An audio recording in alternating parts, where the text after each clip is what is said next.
After returning from the Sustainable Cities course, it was the goal of the students to bring something that we learned back to Augsburg that would help push our sustainability forward. It was because of faculty encouragement, classmate enthusiasm, staff assistance, Aviant support, and Mr. McKibben's teachings that the compost program at Augsburg has been implemented with such success. After the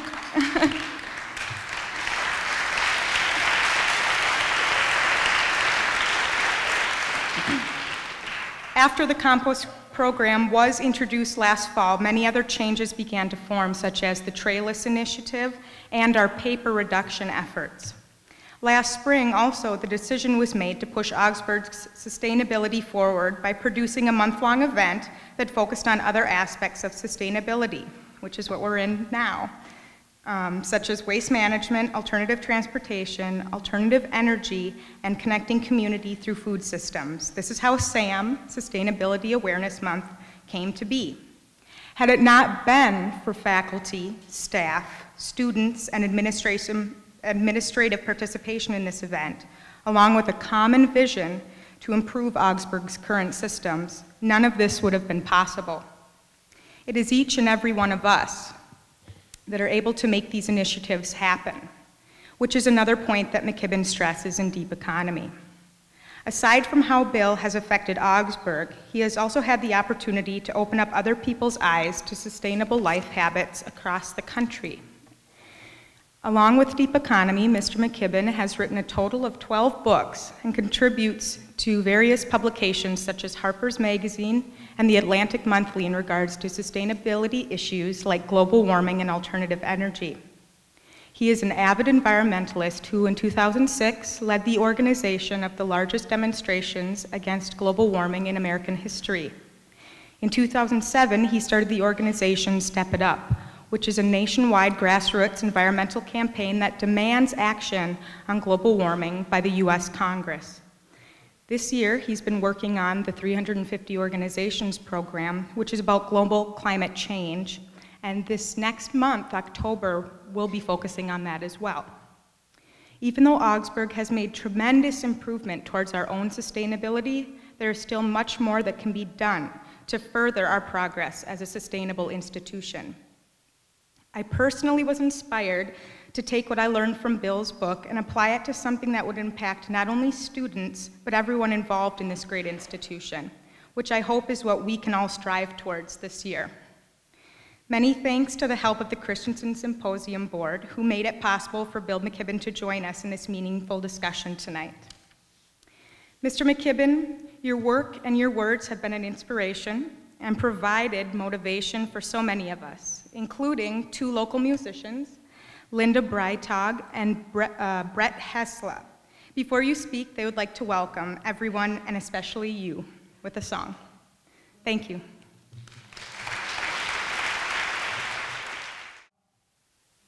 I feel a little out of place at the pulpit. I'm a Methodist, and I've never risen much higher in the ecclesial hierarchy than Sunday school teacher. So I feel a little intimidated by all the Bible scholars and things that there are in the house tonight. I come from I live in the backwoods, so very, very small church. Our church would fit in this room about 8 times over. And hence, to be the Sunday school teacher, the qualifications are really not very high. If on Christmas Eve you can take a dish towel and make a 4th grader into a kind of respectable Palestinian shepherd, you're more or less in, you know, that's the... But at least in our church, the Sunday school, you know, we're down in the basement coloring and things while the important work is going on. I think most Sunday school teachers suffer from a little bit of pulpit envy, you know, so it's possible I may be here a little while tonight. In truth, it's a real honor to get to be here, and in part, just to say many, many thanks to the Lutheran Church in America. the decision a few weeks ago, the courageous decision to allow gay clergy to be fully recognized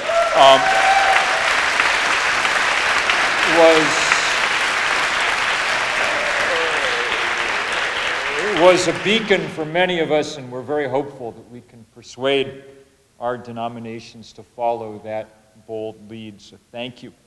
Now, I arrived here this morning from Vermont, but in fact, I'd only been in Vermont a couple of days home from, I've been on the road for reasons that'll become clear as this goes on almost all year, and the last trip was the most crazy of all. In 9 days, I managed to cover 5 continents, so I was talked in Oslo, and then I went to Cape Town and Johannesburg, and then I was in Tel Aviv in Israel and Bethlehem in Palestine, and then I was in Mexico City, and then I was in Portland and Boulder before I got back home. So all of that is by way of, to say, I've spewed a lot of carbon into the atmosphere in the last little while, and B, I'm still a little hoarse and a little tired from those adventures. But C, most importantly, I'm able to report to you, and I'm going to spend much of the evening reporting to you. Very good news, which is that there finally is emerging on this planet the movement that we've needed for a very long time to deal with the biggest problem we've ever faced, this problem of the climate that's shifting before our eyes. And it's a wonderful movement to see emerging. And it's led mostly by young people all over the world. And I want to enlist you in that movement before I'm done, those of you who aren't already a part of it. Because it is exciting. But before we get to the excitement, part of my job is to be a kind of professional itinerant downer, to bum people out. I've been doing it for a long time, and I'd feel remiss if I didn't do it for you a little bit. 20 years ago this month, I published the first book for a general audience about climate change, a book called The End of Nature. And at the time, it was a hypothesis, this idea that we were burning enough coal and gas and oil, and hence putting enough carbon dioxide into the atmosphere to materially alter the climate. Scientifically, it seemed quite valid. We knew a lot about the molecular structure of CO2. Emotionally, psychologically, it seemed counterintuitive, hard to believe that human beings had become big enough that we were capable of changing everything going on around us. Because that's what global warming really is, you know. Everything that happens on the face of the earth, except tectonic and except volcanoes and earthquakes, draws its power from the amount of the sun's energy that we trap in this narrow envelope of atmosphere. And so trapping a little more energy was a big deal. It was hard for people to imagine that they were causing the wind to blow harder or the oceans to rise or on and on and on. And so for about 5 years after that initial burst of interest in the late 1980s, science went to work with more diligence than it's ever expended on any such problem, more brain power, more resources. By about 1995, the world's climatologists, gathered together by the UN and the Intergovernmental Panel on Climate Change that won the Nobel a couple of years ago, by 1995, the world's scientists had reached a robust consensus. Human beings were warming the planet. It was going to be a very serious problem. The only thing we didn't really know by 1995 was how fast this was going to happen. Because this is a big experiment. We've never done it before, poured all this carbon into the atmosphere. How fast would it happen? The hope was, since we're human, that it would take a little while longer, because then it would be somebody else's problem to deal with, not ours. But, and this is the one piece of news I may have to bring you tonight, but in the last few years, we've come to understand that that hope can't be supported. That in fact, this huge change on the planet is happening on a much larger scale and on a much quicker time scale than we had expected. And the moment when that became crystal clear, if you wanted to fix a date, was the summer of 2007. When all of a sudden sea ice in the Arctic began to melt at a prodigious rate. By the time the summer was over, there was 25% less sea ice in the Arctic than there'd been the year before. Than there'd been, in fact, for as far as we can tell, a very long time, eons back before human history. The Earth, viewed from outer space by September of 2007, looked altogether different than it had in September of 2006.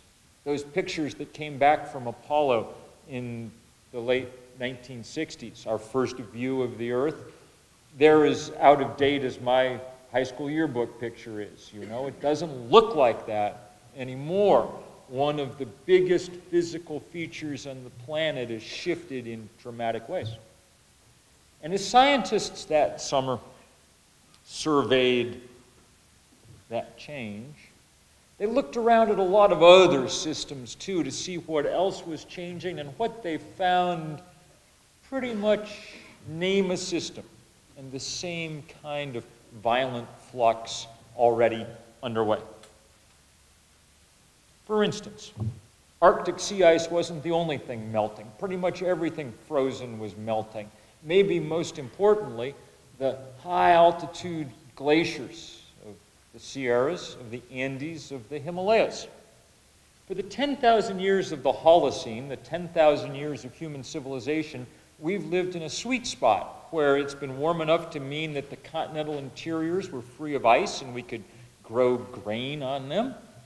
But the highlands of the continents were cold enough that they had this permanent storage of water up there, and each summer some of it would melt and water those plains below. That's why we settled the earth the way we did. But now that's changing. I was in Tibet recently. There's an area the size of about Italy, so not very big, in Tibet, where glaciers provide the headwaters for the Salween, the Mekong, the Yangtze, the Yellow, the Ganges, and the Brahmaputra. One human being in 3 lives downstream, and we now think those glaciers are going to be gone before long. The glacier at the head of the Ganges, Gangotri, the glaciologists predict may be gone altogether by 2035.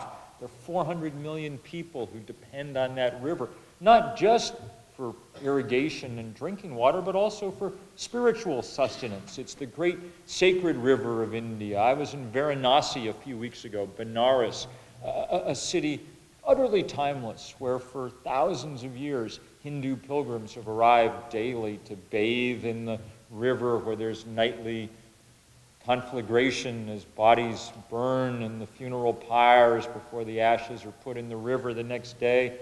That completely timeless picture may not last out the next few decades because the river may simply dwindle. We look at systems like hydrological cycles, the way that water moves about the earth.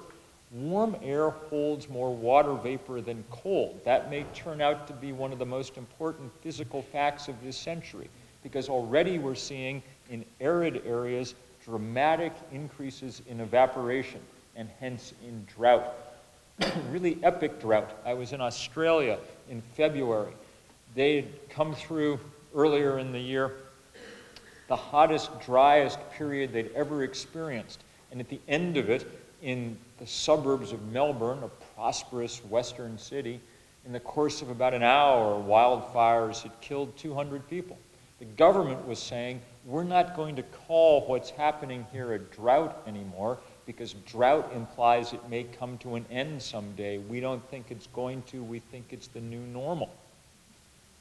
And indeed, once that water gets up in the air, once it's evaporated, it's going to come down someplace else. So in wet areas, we're seeing enormous increases in deluge, in downpour, in flood, and with all kinds of consequent damage, both to agriculture and to infrastructure.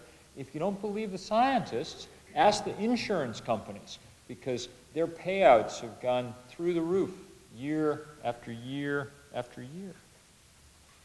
All of this is happening with an increase in temperature of about 1 degree, from roughly 59 degrees to roughly 60 degrees globally averaged.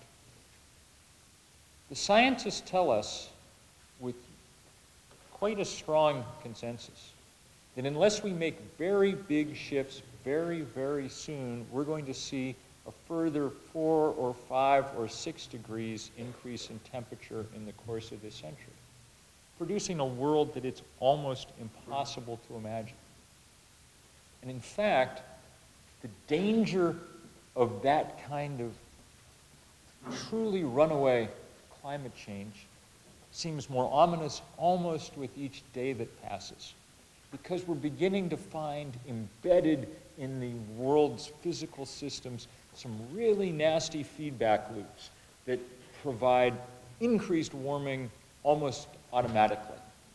For instance, you melt all that ice up in the Arctic, you remove a nice white mirror that reflects 80% of incoming solar radiation back out to space.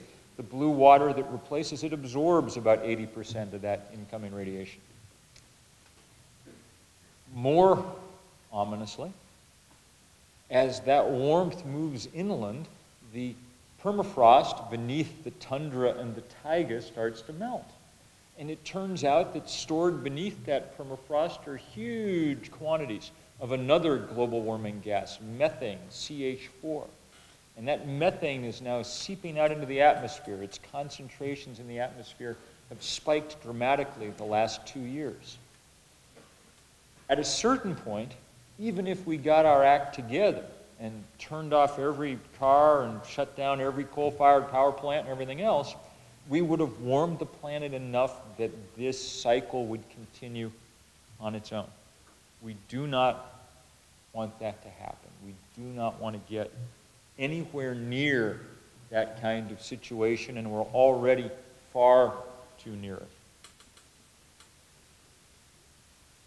The only good news to come out of the last couple of years is that science has a far better understanding of exactly where the red lines are.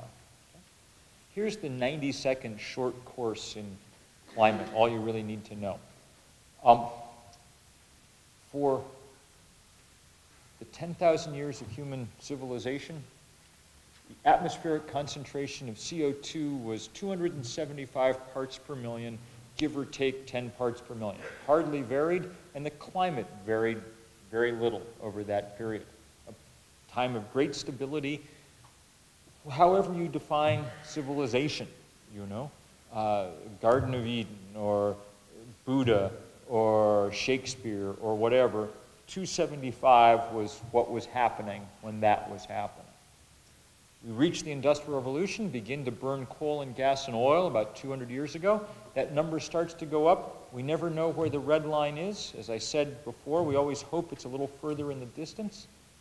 After sea ice melted in the Arctic in 2007, our greatest climatologist, James Hansen, a NASA scientist, and his team produced a paper in January of 2008. And that paper, since backed up by lots and lots of other work, finally gave us a number to work with. And that number was 350 parts per million. Most important number on Earth, 350. They said in the abstract of that paper, and those of you who are used to reading scientific journals will recognize that this is uncharacteristically strong language.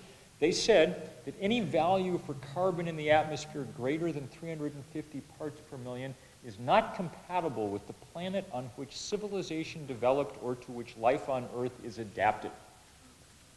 Strong language.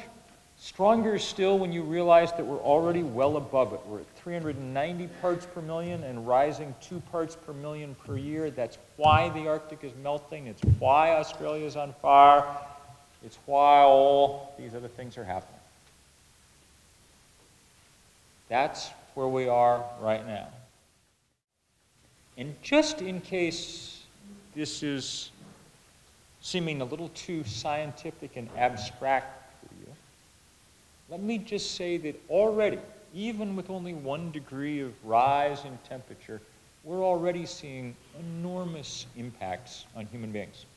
Earlier this year, the Global Humanitarian Forum, a European think tank, released a study estimating conservatively that there were already 300,000 people a year dying from the effects of global warming. That's easy for me to believe.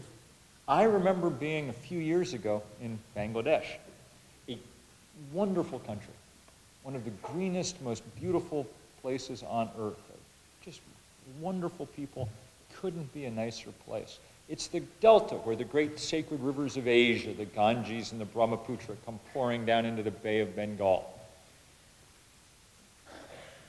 And it's a place that's in a lot of trouble. The Bay of Bengal is starting to rise. That means that those waters are backing up, that salt is pushing into fields and poisoning wells.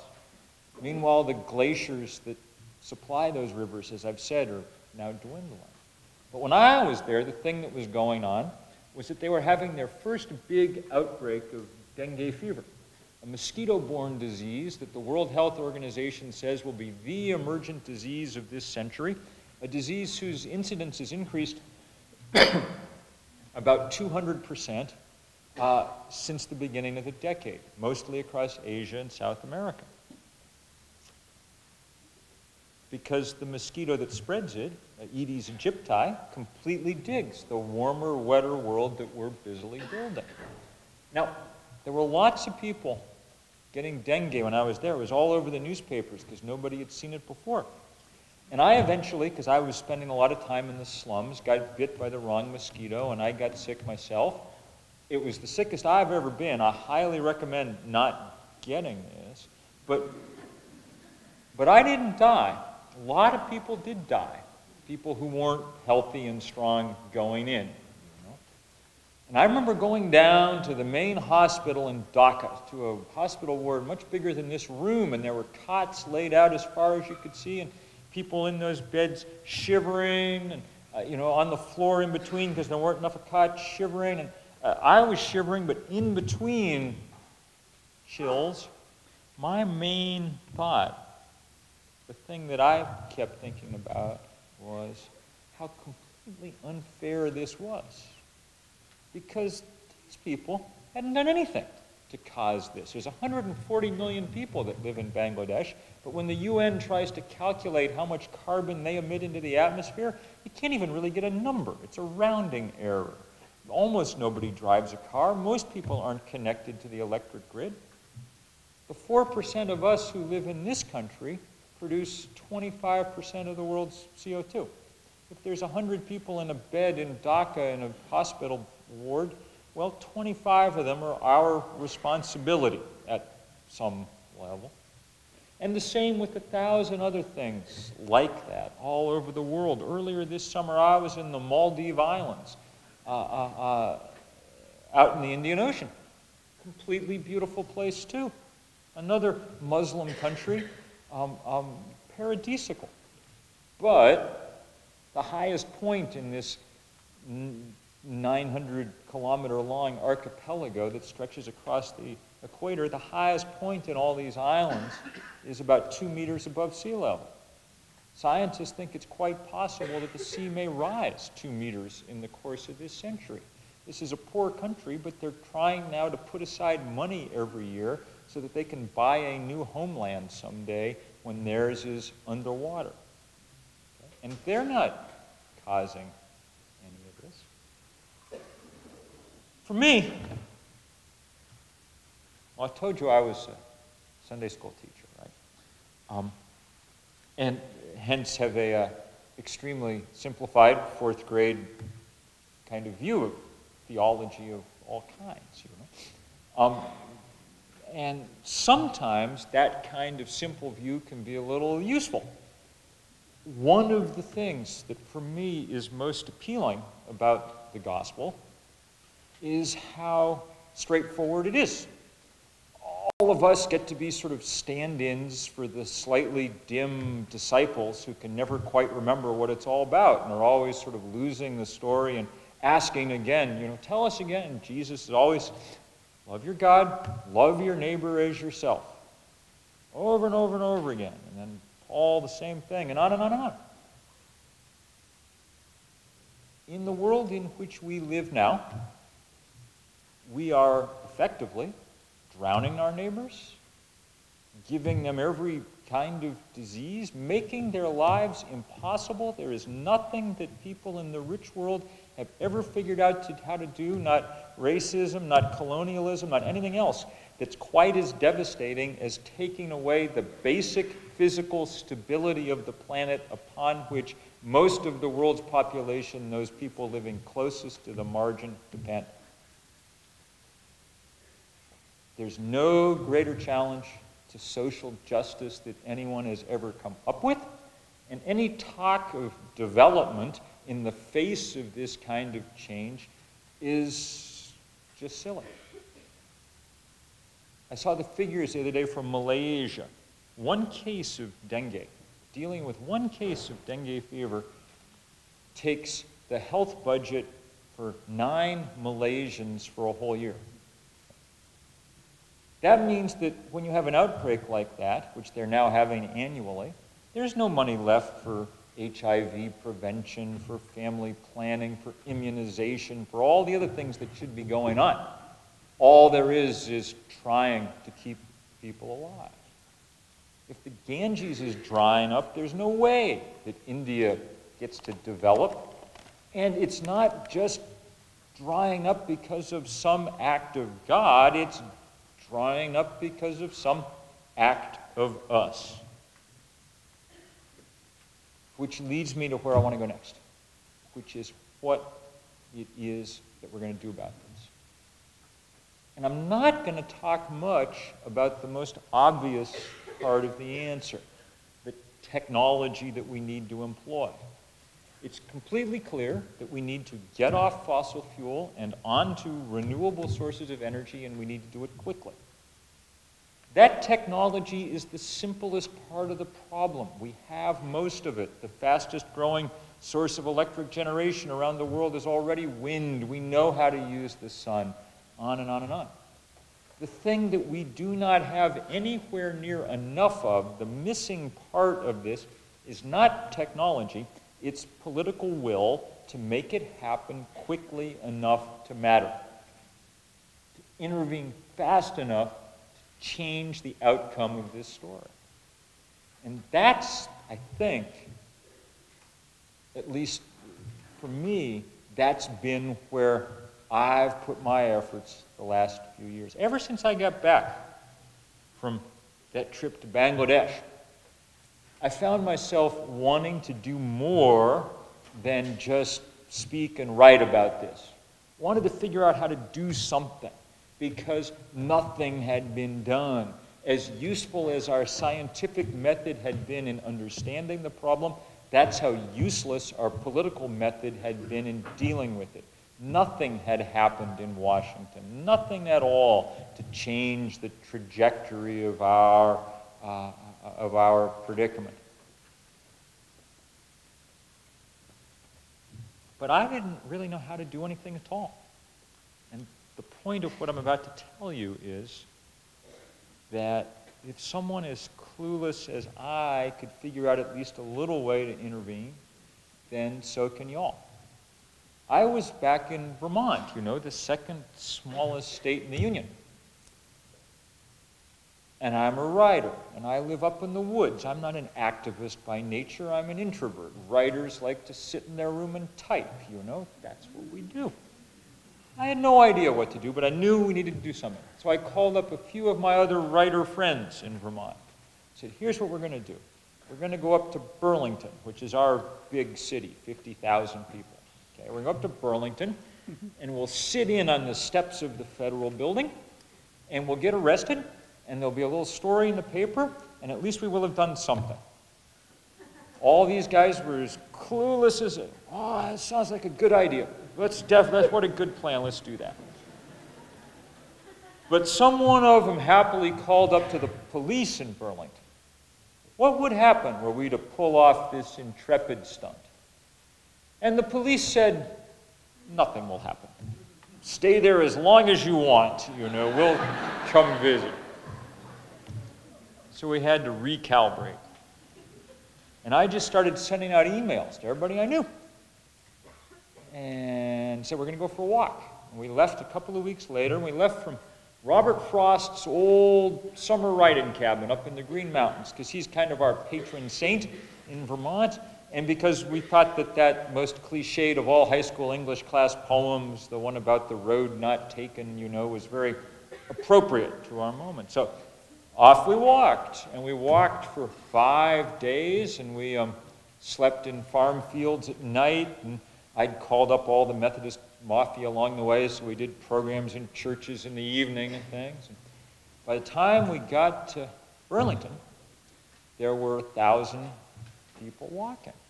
Now, you are in a sophisticated and cosmopolitan place.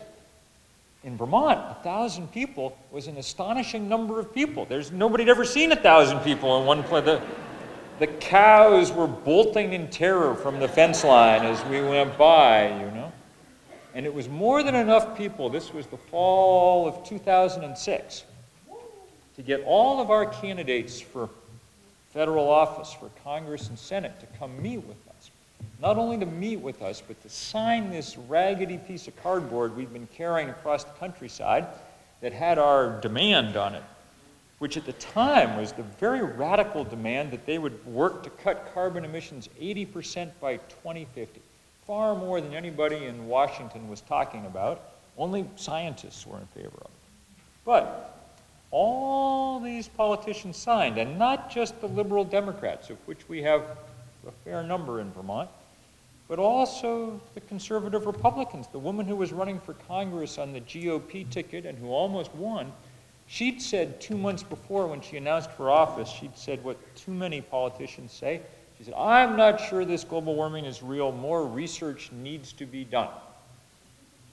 It was very useful for us to figure out that the more research that needed to be done was on the question, how many people will walk across Vermont and ask me to change my mind? Okay? And that the empirical answer was that 1,000 is enough because she signed. You know? It was good for us to see.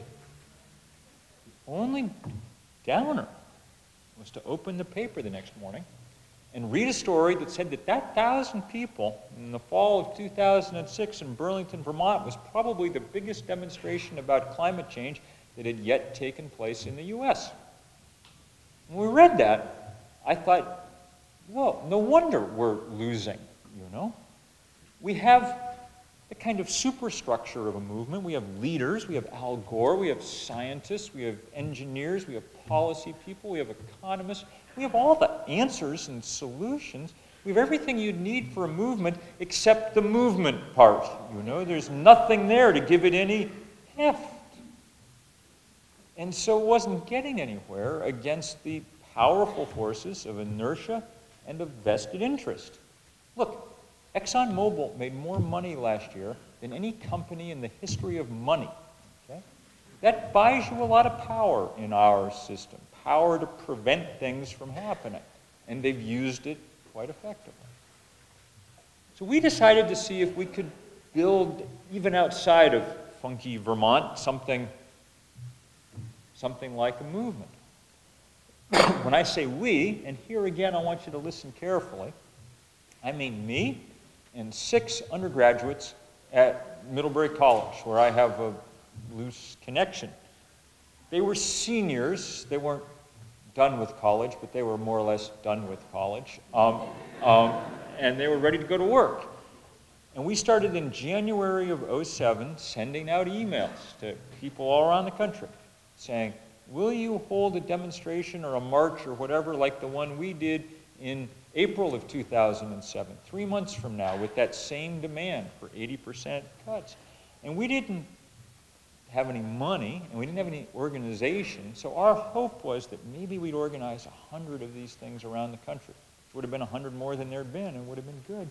We didn't tell anyone because it seemed sort of ambitious and we feared humiliation.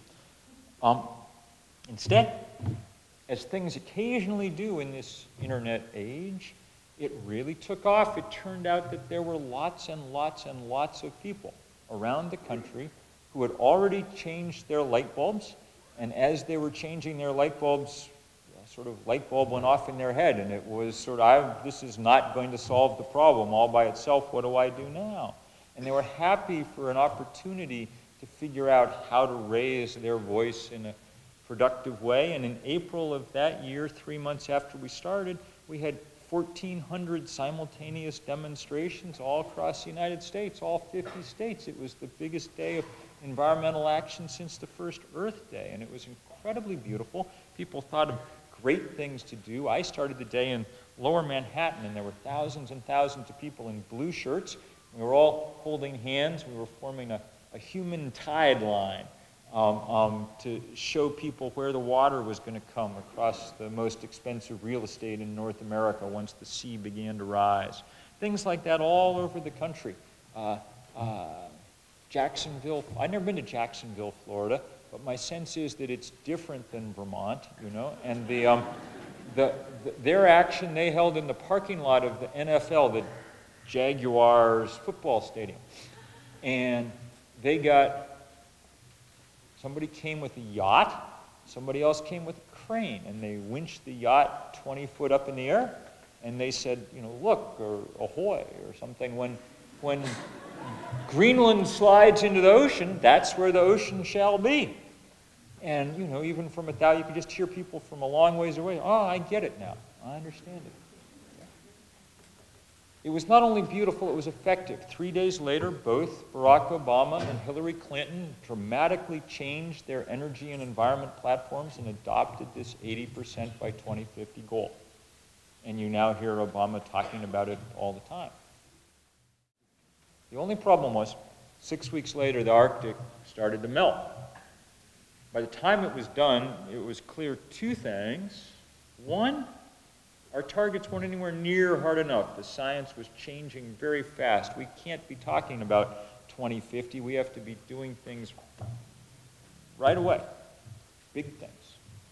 Second, it became clear in a way that it hadn't before that we needed global action, that this problem not only couldn't be solved one light bulb at a time anymore, nor one house at a time, nor one community or campus at a time, not even one country at a time, that we had to work very, very quickly to get a global agreement that really put a cap on carbon and changed things dramatically. So we decided to see if we could build a global movement, which is a completely ludicrous proposition. There are almost really only Coca-Cola and McDonald's are almost the only people who try to organize the world in any way, you know. And we decided,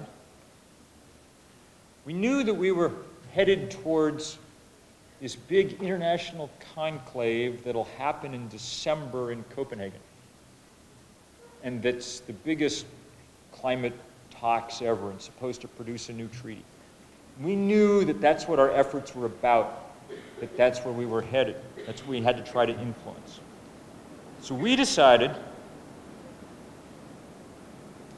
that we would, I like that sound, it's very good. We decided that we would take that number, 350, the most important number in the world, and make that our organizing mantra. Now, in certain ways, it was a strange decision because people don't usually organize big campaigns around scientific data points, and there's something arcane about it anyway, the parts per million measurement of CO2. But it came with two advantages. One, it set a real target. It told our leaders what we need. which is not an agreement about climate change. We don't need an agreement. We don't need people to go to Copenhagen and produce an agreement. We need them to produce a solution. We need them to do enough to actually matter. Not enough to cover themselves politically, but enough to change the trajectory of the planet's carbon. So we had to tell them a number. So that was good. And it also is good that Arabic numerals are the one thing that cross linguistic boundaries on this planet. That turns out to be the hardest thing about organizing the world, is that everybody insists on speaking different languages. You know, I told you that Coke, you know, works hard to do this. Their current slogan, "Coke is it," is a slogan literally devoid of any meaning in any language, and that's why. Some of you are old enough to recall when the slogan was "Coke adds life," yes? The trouble with that turned out to be that translated into many of the languages of the world, they were putting up big billboards that said, "Coke brings your ancestors back from the dead." And this proved not to be an effective sales pitch. So a number is good. 350 is the same, thank you so much. 350 is the same in Beijing, and the same in Vancouver, and the same in Somalia, and the same wherever you are.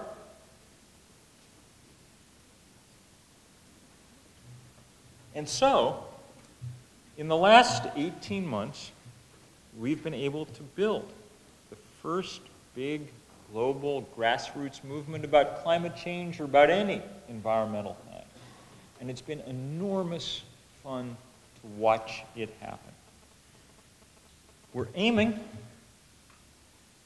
just about a month from now, October 24th, for a giant day of global action around this number.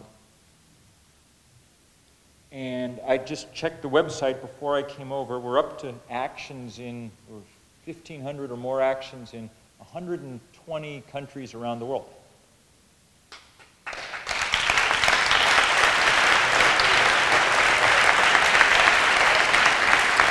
And it's quite astonishing to see that range and to see the incredible creativity that people have brought to bear on this. We just heard from, because those glaciers are melting so fast, people in the Himalayas are paying a lot of attention. We just heard from a fellow in the Sherpa community who holds the record for being the fastest climber ever to go up Mount Everest, and he's going to be high on the slopes of that mountain on October 24th with colleagues and with big banners and signs. When I was in the Maldives a few weeks ago, I sat down with the president of that country, Mohammed Nasheed, a wonderful guy. And he said, "Oh, I know what we're going to do. Here we're going to have the world's largest underwater political demonstration. We're going to take 350 scuba divers down on the reef with signs and banners." I can get that picture any place, you know. That'll be magnificent. All around the world, young people are leading this work. Every place I go to organize, the people that we're working with most of all are 22, 23, 20, 19, people just devoting their lives all day, every day to figuring out how to try to do something about this. And that's in part because they're smart enough to realize that they're going to, you know, I have to live with the results of whatever we're going to do for another 25 or 30 years. But you all have to live with it for another 60 years, you know. So it behooves you to figure, but it's also because it seems to me that young people are less scared by the prospect of change, of the kind of change we need to make, a little less set in their ways, able to embrace the possibilities of what's coming. So it's wonderful to see that kind of leadership. It's also wonderful to see real leadership finally coming from faith communities around the world, involved in the environmental movement really for the first time in a serious way. For most of the last 20 or 30 years, very hard to get anybody in any religious community very deeply involved in any of this. Liberal church people thought of the environment as a kind of luxury to get to once you dealt with war and peace and poverty. Conservative environment was a kind of way station on the road to paganism, you know. Everybody's begun to understand that if you take creation seriously, and if you take justice seriously, there's no other place to be right now. And so it's beautiful to watch all the work that's going on. Beautiful to get a picture back the other day from Ladakh, a Buddhist kingdom high up in the Himalayas. The Dalai Lama was one of the first people to really endorse this work. And so up in Ladakh, they'd heard about it, and we got a picture the other day of 1,500 Buddhist monks and nuns who'd made a big human 350 against the backdrop of the melting glacier. It was quite beautiful to see. Thousands of churches on October 24th, a Saturday, will ring their bells 350 times. And that'll be really useful because it turns out that radio and TV reporters can't resist coming to take a recording of that. And it turns out you have to tell everybody in the parish. And it turns out you really probably have to tell the neighbors too so they don't get too alarmed. And it's a perfect way to, and you know, many of you are in churches, and I hope you'll figure out a way to make that happen in your church or chapel that day. I hope it happens here on campus. What's most wonderful is to see the places where there's cooperation across faiths going on. I told you I was in Bethlehem the other day in Palestine, crossed the checkpoints in from Israel to get there. And we had a meeting with activists from all across that region, and it was really wonderful. It's Ramadan, and people had traveled a long way to get there, and it's not easy to travel around the West Bank, and you know, but what we agreed upon doing was that on the shore of the Dead Sea, which is shrinking rapidly as the climate warms, on the shore of the Dead Sea on October 24th, on the Israeli shore, the activists there are going to make a big, huge human 3 along the beach.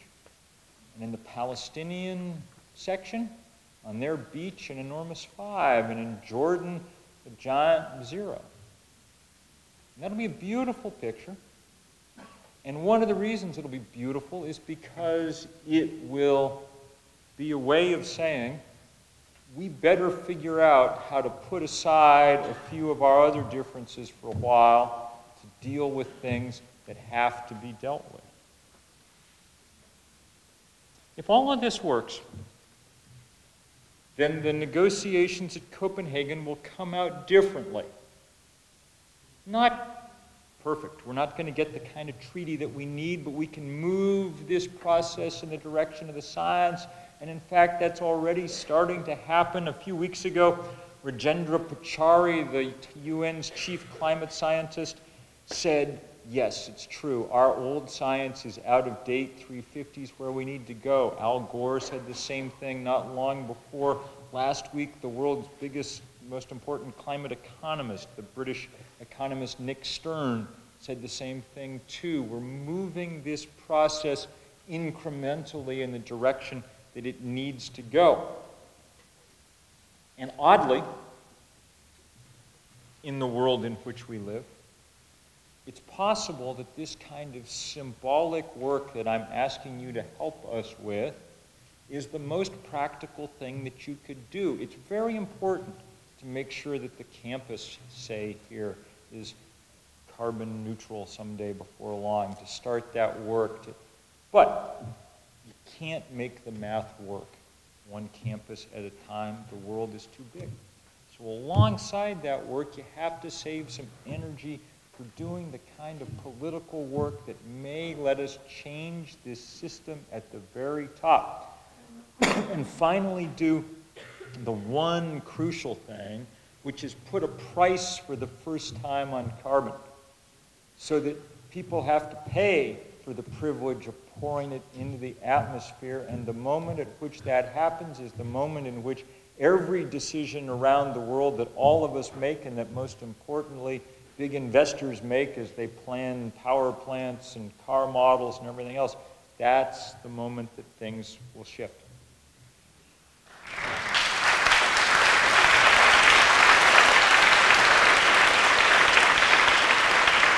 And not only will they shift in the direction of using less energy and hence pouring less carbon into the atmosphere, they also will shift, and this is where I haven't talked at all about my intellectual work and my books and things, but this is where we will start to see the shift also towards much deeper and stronger human communities than we've had in the past. One of the things that cheap fossil fuel has allowed us to do is fill the atmosphere with carbon and change the climate. But the other thing that cheap fossil fuel has allowed us to do is become the first humans, the first members of our species who have no practical need of our neighbors for anything. And we've celebrated that as the kind of American dream, this sort of hyper-independence, but it turns out to be a very poisoned dream even without the environmental damage that it entails. The average American, the percentage of Americans who say that they're very happy with their lives, when pollsters ask the question, peaked in 1956 and has dropped steadily ever since, and it's barely a quarter of Americans who will make that claim now, despite the fact that we're richer than any people there ever were. And the reason is that all that richness has come at the expense of connection and community. We have spent our time and our money basically devoted to the project of building bigger houses farther apart from each other for 50 years. And that's come at a great environmental cost, but it's also come at a great human cost. The average American has half as many close friends as the average American 50 years ago. The average American eats meals with friends and family and neighbors half as often as they did 50 years ago. There are not enough iPods on Earth to make up for that kind of change. And in the world where we no longer have recourse to quite the same amount of incredibly cheap energy, then we will start once again to need each other a little bit and be back in touch with each other a little bit.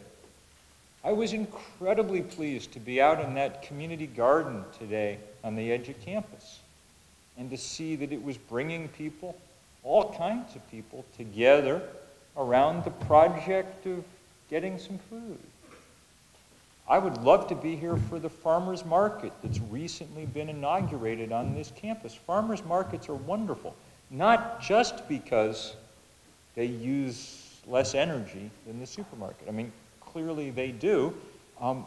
It costs a lot less in the way of energy to bring a tomato 5 miles than 5,000 miles, you know. It's also probably likely taste a little better. I've traveled 5,000 miles in the last week. I know how I feel. That's how the tomato feels also, you know. But the real point is that the farmers market's a different social experience. A couple of years ago, a pair of sociologists followed shoppers first around the supermarket and then around the farmers market. You all been to the supermarket? You know how it works. You walk in, you fall into a light fluorescent trance. You visit the Stations of the Cross around the supermarket. You emerge somehow with the same basket of stuff you had the week before. That's it. When they followed people around the farmers market, they had 10 times as many conversations per visit. The world, the point I'm trying to make is, the world on the other side of cheap fossil fuel, it'll be tough to get there. It'll be wrenching to get there. The center of our economy is cheap fossil fuel, but the world on the other side has real advantages and real pleasures and real depth. And I hope we get there. I cannot promise you that we will get there. I cannot promise you that this 350.org thing will work. Can't promise you anything will work. There are scientists who think we have waited too long to get started on this. The physical momentum of these systems is now such that we won't be able to bring it under control. And when you stand in the Arctic or the Antarctic and watch glaciers crash into the sea, you have some sense of that momentum, and it is scary. But the best science indicates that we still have a little window, albeit closing, to get through. And Farmer had seen this little video, this 90-second video that we had put together, wordless video. We designed it, in fact, to look good on a cell phone screen, since for much of the world, the cell phone is the closest connection to the internet. Do we have that video there? Let's watch it for 90 seconds, if you don't mind. I'm almost done. I know I've been rattling on, but I'm almost done. Let's watch this 90-second thing.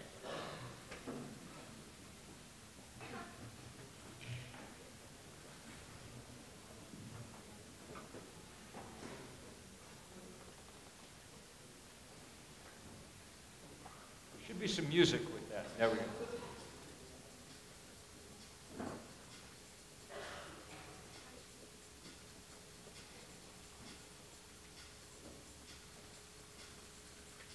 Speakers isn't working.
That didn't sound quite like it's supposed to, but it doesn't matter because that's probably what it sounded like and looked like on the screen of that cell phone. And that farmer had seen that, and he'd understood it, and he'd gotten his neighbors together, and they'd planted 350 trees on the edge of their village, and they'd hung a sign on it with that logo, and he'd taken a picture of it with his cell phone camera, and he sent it to us. And that was useful because we could get it on the front page of the Cameroon newspaper the next day. But it was also unbelievably moving because nobody in Cameroon has done a damn thing to cause the climate to warm up. This is not their fault. But they've understood that in the world that is now wired together the way ours is, they have some hope of playing some role in solving it. I'm going to be in New York City on the 24th of October. And people all over the world, as they do these thousands of events, beginning in New Zealand where the sun first rises and where the first city where the sun rises, all 70 or 80 churches in town are going to ring their bells 350 times at dawn. Beginning there, people will be uploading images to our website, and we'll be showing them on big screens outside the UN. And also, it appears we're going to be able to take over a bunch of those big advertising signs in Times Square that are normally selling cigarettes or vodka or whatever. And instead, for a day, they're going to be showing those pictures from all over the planet. And I very much hope, I will look forward to seeing what you all look like, 20 feet high. And to see what you all come up with to do here. We need your help. We need your help very, very much. The thing that I get to keep saying to young people all over the world, and I want to say to those of you here like Kirsten that are working hard on this, people who are pouring their lifeblood into it, working all day, every day, without money or without anything else. The only thing I can ever say in recompense to them is that it's rare in this world for anyone to be able to get up in the morning and think to themselves, I'm doing the single most important thing that I could possibly, there's nothing I could be doing today as important as what I'm doing. Most times in the world, there's nothing that important going on. And even when there is, like now, most people lack the time, the ability to know about it or do anything about it because they're working so hard simply to stay alive. So for those of us who can, it's in some way a burden, but it's also in some way a great, great privilege to get to be a part of that. It is a great pleasure to be in a room full of people who care about this sort of thing. I'm very glad to be in your company and to be working in the same direction going forward. Thank you very, very much.